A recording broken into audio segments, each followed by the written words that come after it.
Traveling with the whispers in the wind are the echoes of a truth that almost went unsaid. Those who were bold enough to speak out, though, were left to pay a serious price, one that would be costly, lonely, and tragic. Number 5. In 1921, Mauro De Moro, the future Deputy Police Commissioner, was born in Italy. From 1943 to 44, he served as the commissioner, and later, following the Second World War, he relocated to Palermo and embarked on a new career. It was there that he dedicated his life to journalism. Mauro would reveal just how much of an exceptional reporter he was, and he would work for several newspapers because of it. Eventually, he would arrive at L'Ora, the historic left-wing newspaper known for its reports on the anti-mafia movement. It would be this job that would land Mauro in some trouble, and later serve as the basis for his ominous disappearance. Upon beginning his job with L'Ora, the investigative journalist would make an unexpected switch from his controversial past of supporting Mussolini's fascist regime and his affiliation with the Italian Social Republic, only to become something of an activist against it all. Upon starting his career with the communist-oriented paper, Mauro would become part of an investigative team that would not only expose corruption in politics, but also have dealings with the Sicilian mafia. This job came with its inherent dangers. It required journalists to investigate controversial subjects that many would rather leave buried in the city's underground. The writers had no protection from authorities, and their identities were never concealed, allowing massive targets to be painted on their backs. Mauro found himself becoming one such target. He would report on mafia-related activities and the trafficking of narcotics. It was obvious that he would end up on the gang's radar, and he didn't help himself much either when he released a detailed map of the mafia, corroborated by turncoat Tommaso Buscetta. These exposés focused mostly on the local corruption, the Sicilian mafia, and the narcotics dealings, making him a prime target for those who wanted him to stay silent. Regardless of these risks, though, Mauro would continue his work and even won the prestigious Premiolino Award for his investigations. In 1970, his work would come to a screeching halt, though. His fate was sealed the moment he began to investigate the mysterious demise of the president of the Italian state-owned oil company known as Eni. The president was Enrico Mattei, who in 1962 met his unfortunate end in a plane crash which occurred under suspicious circumstances. Mauro would become convinced that the craft had been sabotaged and suggested that the mafia undoubtedly had something to do with it. It didn't take long before his investigation began to gain some traction in the months leading up to the 16th of September. It would be just days earlier that he made an exciting announcement to his colleagues at L'Ora. "I have a scoop that is going to shake Italy," was his claim. It would be a few evenings later, when Mauro was on his way home, via Del Magnoli, that his daughter, Franca, would witness something terrifying. She watched as her father suddenly became in the company of several unknown men. They then climbed into his BMW and left. The car would soon be located, but there were no signs of Mauro anywhere, nor any indications that would lead to his whereabouts. The journalist was gone, and it was clear that he'd been kidnapped, possibly for his investigative work and the groundbreaking information he had uncovered.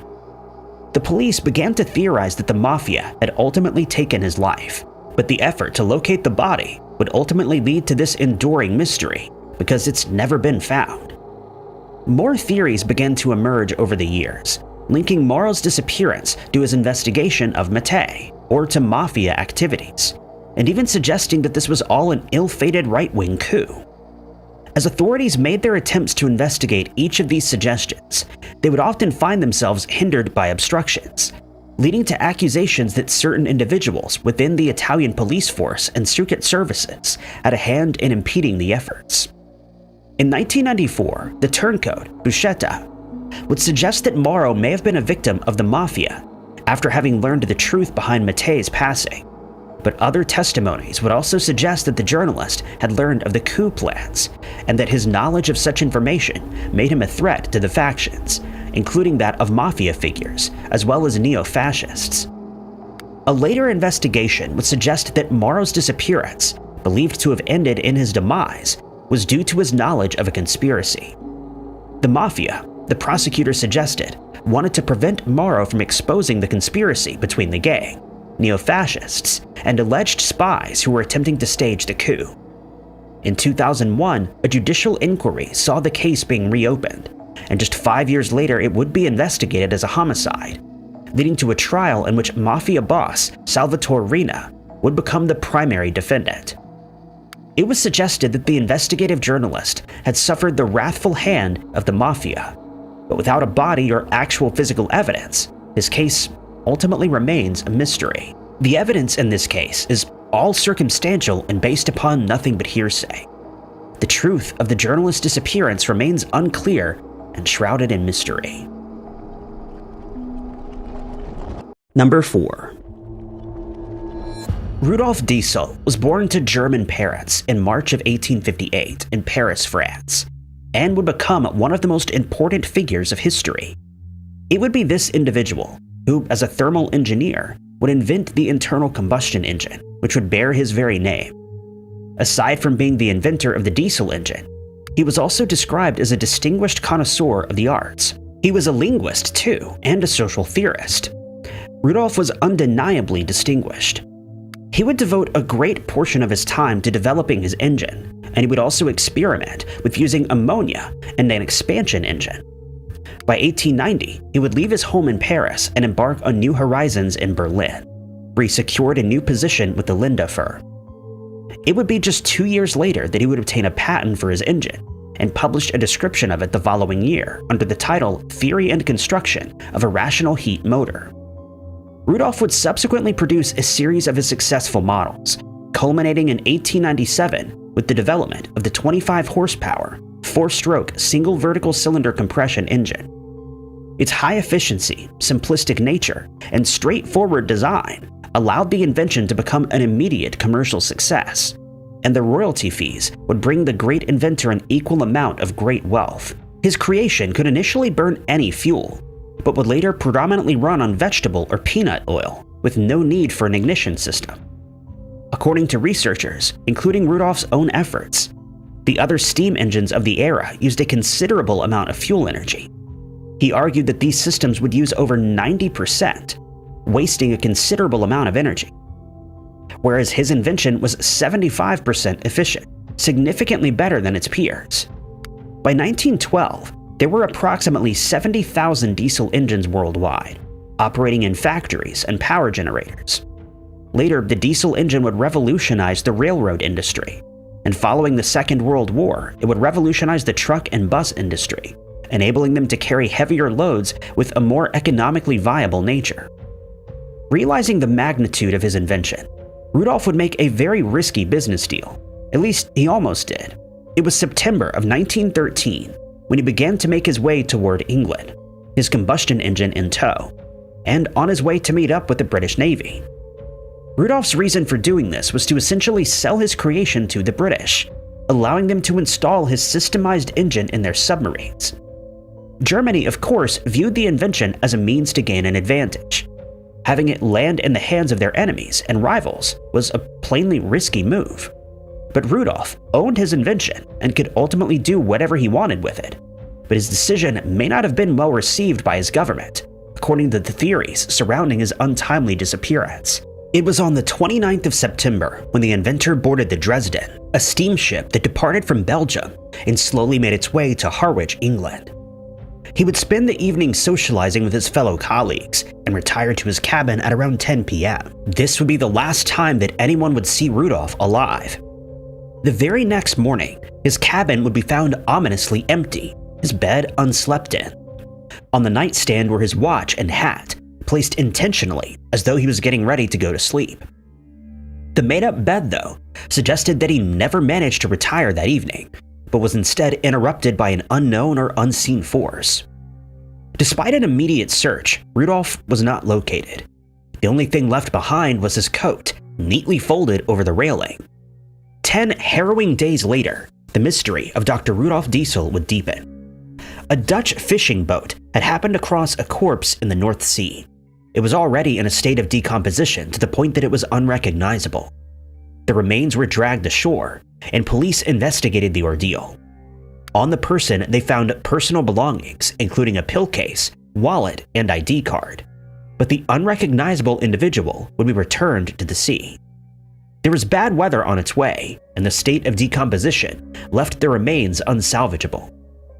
Later, the items would be identified as Rudolph's, but this only prompted more theories on whether or not the body was truly his. His coat had been left on board, which should have been housing these items.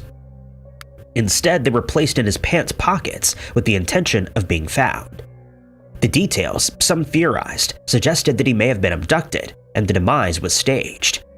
Perhaps the British had come into contact with him and others forcibly took him so that he could provide them with crucial details of his inventions. Or he went willingly, hoping to evade the wrath of his government. Number 3. The idea of activism being a dangerous pursuit is a topic not often discussed. The term human rights defender is one used to describe both individuals and whole groups.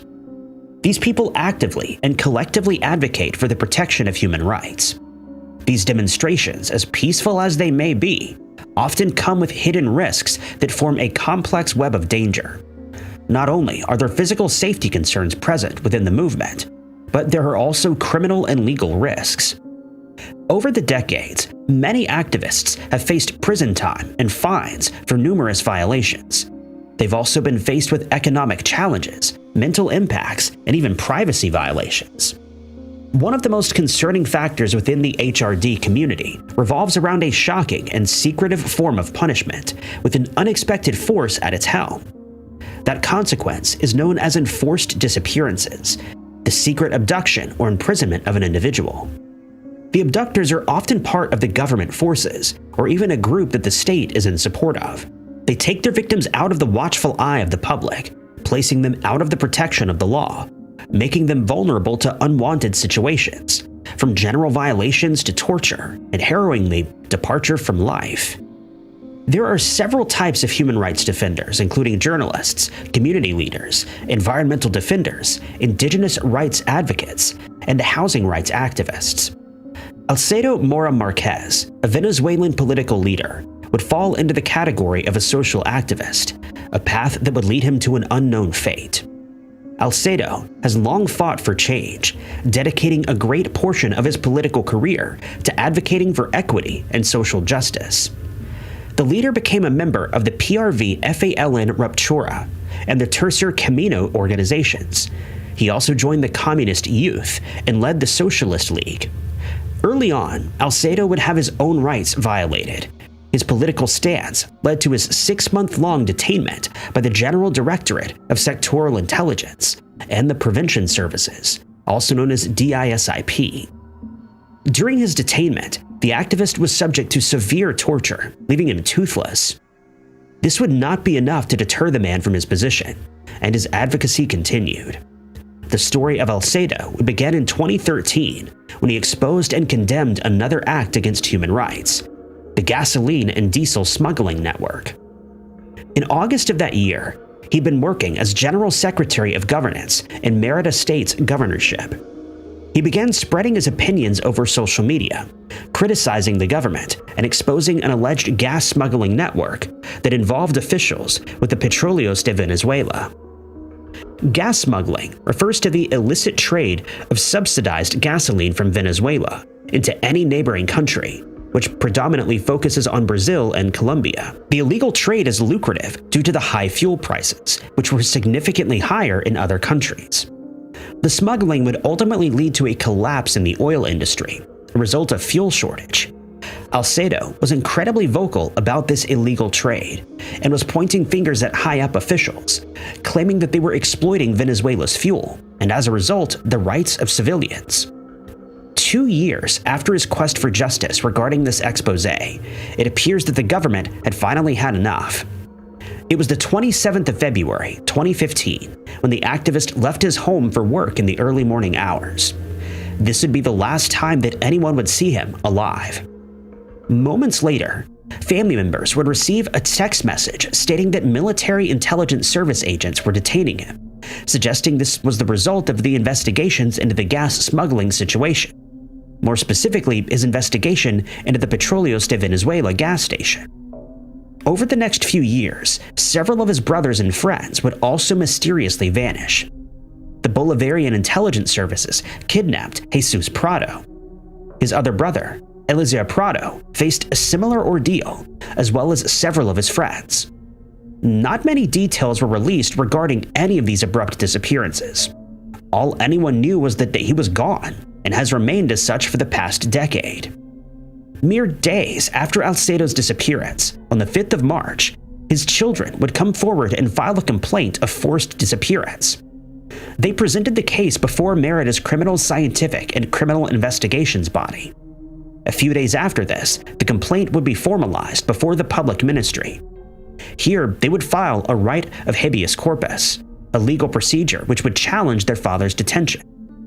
The right would act as a court order that requires their custodian to bring the individual to court and justify their imprisonment. The judge considered that this was a case of forced disappearance and proceeded to investigate. The investigation would continue until late June, a considerable delay that resulted in ineffective outcomes. The case, with Alcedo's children at the helm, would move to the UN Human Rights Committee, but still the efforts were fruitless. 10 years have since passed, and the family of Alcedo has received very little response from authorities. They've been left in the dark with regard to the activist's whereabouts and even his fate. The culprits behind Alcedo's disappearance continue to walk freely among them, as if nothing had even happened. Several suspects have been named in this case, including ex-governor Alex Ramirez and Luis Martinez Rico. The family believes that these men should be held accountable for the mystery surrounding the activist who denounced corruption.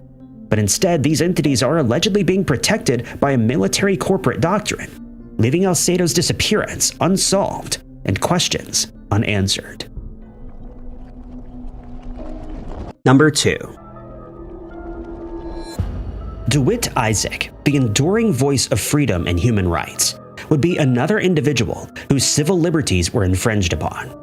The playwright, journalist, and writer was born in Asmara, but fled the area amid the war conflict of 1985, which saw a clash between the Eritrean People's Liberation Front and the Ethiopian Army. In 1992, he would acquire Swedish citizenship, but he never forgot where he came from. His cultural identity remained an integral part of him. DeWitt would repeat a mantra to himself: "Don't forget your language, your country, your roots," a saying that would ultimately lead him back to his home. Once the chaos had subsided, Eritrea had gained its independence, the aspiring journalist returned, and what followed was the materialization of his passions. In Asmara, DeWitt's love of theater led him to a local acrobatics group and the Shewit Children's Theater. His name would become a household one following the release of The 30,000, a short story that was sensationalized on the radio. It was then that he began a career in journalism, following the enactment of a new law that allowed print media to be privately owned. DeWitt's return was marked by the founding of the country's first independent newspaper, known as Sedet, which he would co-own after having initially started off as a contributor. His articles and reports, though, would not win him any governmental support. His writings were exposing a pressing and growing matter that seemed to be unrelenting. DeWitt, among other notable figures, began to speak out, and those professions were brimming with criticism. The activist was drawing increasing attention to the government's unfair, unjust, authoritarian practices. The public began focusing on their living conditions in the country and how they were far from ideal. DeWitt was advocating for human rights and pointed out the violations that had been taking place against them. He also called into question the lack of political freedom and criticized the government's suppression of dissenting voices. He and his group of journalists called for the government to adhere to the promises of democracy, demanding that the president hold the country's first ever general elections, and advocated for the implementation of the Constitution, as proposed following Eritrea's independence achievement. They also directly challenged the authoritarian direction that the country was taking, and held the government accountable for its indiscretions. The exposure was an embarrassment for Eritrea's leaders, who noticed a change in the civilians who, too, began to advocate for their own freedom as a result. The reaction to DeWitt's criticism was not lighthearted. the government launched one of the biggest and most brutal crackdowns in the country. Several journalists would be arrested, along with the G15, a group of senior government officials who'd written and signed critical letters demanding that elections be held. It was in September of 2001 when, amid the crackdown, DeWitt would be placed in handcuffs and escorted out of the public eye. For the next few years, he would remain in prison, as the public wondered about his safety and whether or not he was still alive. In the wake of the enforced disappearance and the brutal crackdown, several independent media outlets would be forcibly closed. This included SEDET, which remains permanently shuttered. In 2005, they would finally have confirmation of the question when DeWitt was released from prison, allowing him to access medical care. Just 2 short days later, though, he would be rearrested, and this time he would never be seen again. Since 2005, he's been denied access to family, friends, colleagues, and even his lawyer, a clear violation of human rights. Not only has DeWitt been severed from the outside world, but he's not even made a court appearance, nor have formal charges been made against him, and no due process has been undertaken. Yet he remains imprisoned, allegedly. Questions of his whereabouts continue to circulate 2 decades on, with no clear resolutions presenting themselves. Number 1. Where is Prageeth Ekneligoda? This question has lingered unanswered for the past 15 years. He was born in Sri Lanka, where he would pursue several successful career paths. Prageeth worked as a cartoonist, a political analyst, and a journalist. His last chosen work field, again, would come with its inherent danger. Sri Lanka, it appears, was not much safer than Eritrea when it came to the journalism community. Prageeth would write for news website Lanka E-News, and in his spare time, it appeared that he was investigating something that the Sri Lankan government would rather keep secret. According to a news editor who later fled to the US, Prageeth was conducting an investigation regarding the use of chemical weapons by the government in the last stages of the war. The event he was referring to was the brutal civil war that began in the 80s and ended in 2009, which tore the island apart. The conflict emerged from ethnic tension between the Tamil people and the Sinhalese. But this was just a surface-level issue. The root causes ran far deeper and were rooted in Sri Lanka's colonial history. Prageeth made a significant accusation when he began his investigation into the depths of the government, ultimately making himself a target for silencing. An alleged leaked U.S. diplomatic cable claimed that both the ICRC and the High Commissioner of India suggested that their medical teams had treated those wounded during the war, and found no evidence to suggest the use of chemical weapons or phosphorus, the very claim that the journalist had been investigating. This alone, though, could not disprove the theory that chemical weapons were being used in the last stage of the war. And if the government is certain that no such violation occurred, then why did they feel the need to get rid of Prageeth? In 2008, he'd written an informative piece, suggesting to diplomats that the Sri Lankan government had been using weapons of chemical nature against the people in the north. This appeared to be the conclusion of his investigative efforts, which would not be well received. At first, the government simply denied the allegations, but by August of 2009, Prageeth would be facing the daunting consequences of his claims. That year, a group of individuals pulled up alongside him in a white van, a vehicle that's known to be used by security forces and Sri Lankan intelligence agencies. The journalist was detained and taken away. He was allegedly tied to a pole by his abductors under the unbearable heat of a brilliant light. They interrogated him in a torturous manner and even refused to provide him with his diabetes and heart medication. Later that day, he would be released, but his freedom would not last long. Months later, on the 24th of January, 2010, just 2 days before the elections, the 50-year-old would vanish.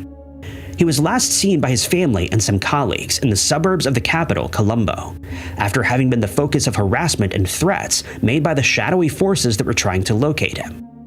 He'd been receiving several anonymous phone calls and was being surveyed for several months leading up to his second disappearance. This time, though, Prageeth wouldn't be returning. The family, hoping to get some sort of assistance, would file a missing person report with the police, but they refused to register it. In February, though, a habeas corpus petition would be filed as the family sought a judicial order for the journalist to appear in court. Again, they were met with pushback. Law enforcement requested postponement after postponement, and eventually the case had faded from view. Prageeth was still missing under eerie circumstances that would leave his family wondering if he was still alive. In late 2011, the former Attorney General would tell the UN Committee Against Torture in Geneva that the journalist was living overseas, alive and well, a claim that would be taken with a pinch of salt. In 2015, the election would transfer Prageeth's investigation into the hands of the Criminal Investigation Department, who soon drew upon the theory that the journalist had been abducted by military intelligence and likely executed without due process. Later, 2 military officials would make testimonies in court, claiming they'd seen Prageeth at an army camp not long after his disappearance.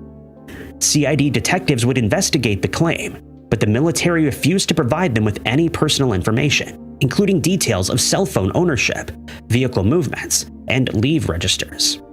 This information could be vital in the probe in the quest for answers when it comes to the disappearance of Prageeth. Over the next few years, several individuals would be arrested in relation to the journalist's disappearance, but they were all released. The trials and investigations faced many obstacles.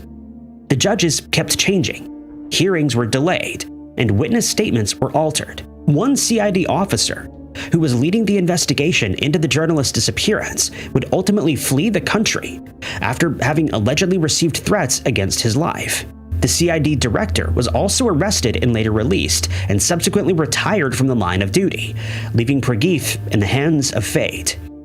In 2019, though, a trial of 7 suspects accused of being involved in the vanishing would begin, but it's not seen much progress since, leading to the recommendation of acquittal for all the suspects. Since his disappearance, Prageeth's family has been met with ongoing harassment and threats as they continue their search. The fight for answers has been fruitless. The journalist remains ominously missing, and justice is yet to be served.